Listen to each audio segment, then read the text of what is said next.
நல்லூர்ல சங்கரன் கோவில்ல இந்த 3 மொழி கொள்கைக்கு எதிராக பெயிண்ட் டப்பாவை தூக்கிட்டு போய் திமுக காரங்க அழிக்கிறன்னு கிளம்பி போனான். கடையநல்லூர்ல திராவிட முன்னேற்ற கழகத்தினுடைய முன்னாள் மாவட்ட செயலாளர் அண்ணன் செல்லதுரை அவர் போயிட்டார்.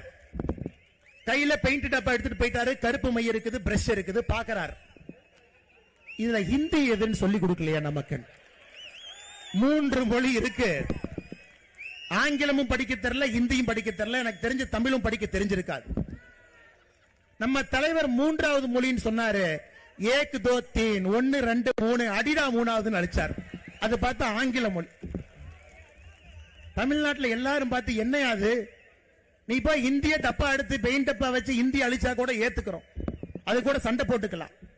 உனக்கு இந்தி மொழி அழிக்கிறேன்னு தெரியாம போய் ஆங்கில மொழி அழித்துக்கிட்டு ஒரு திராவிட முன்னேற்ற கட்சி கழகத்தினுடைய முன்னாள் மாவட்ட செயலாளர் சொல்லிட்டு திரியா உனக்கு வெக்கமா இல்லையான்னு. இன்னொருத்தர் மக்களால் ஓட்டு போட்டு இன்னைக்கு எம்எல்ஏவாக இருக்கக்கூடிய சங்கரன் கோவிலுடைய சட்டமன்ற உறுப்பினர் அண்ணன் ராஜா.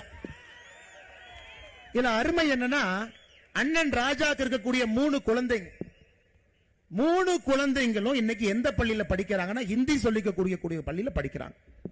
3வது மொழி ஹிந்தி. ஏன்னா அந்த குழந்தை மேல நமக்கு வெறுப்பு இல்லைங்க ஐயா, அந்த குழந்தை அற்புதமா வரணும். குழந்தையினுடைய பேரை நான் சொல்லல, எந்த பள்ளியில படிக்கிறாங்க அந்த பள்ளியினுடைய பேரையும் சொல்ல. பள்ளி மேலே நம்ம கோவில்ல அந்த பள்ளி நடத்துறாங்க, குழந்தையும் நல்லா படிக்கிறாங்க, சூப்பர். ஆனா இவருடைய சொந்த குழந்தைகள் ஹிந்தி படிக்கிறாங்க, 3 மொழி சொல்லிக்கக்கூடிய பள்ளிக்கூடத்தில் படிக்கிறாங்க. இவர் பெயிண்ட் டப்பா எடுத்துட்டு போய் அலிடா அந்த ஹிந்தின்னு அழிக்கிறார். அண்ணன் சங்கரன் கோவில் எம்எல்ஏ ராஜா நல்லா நான் வச்சுக்கங்க.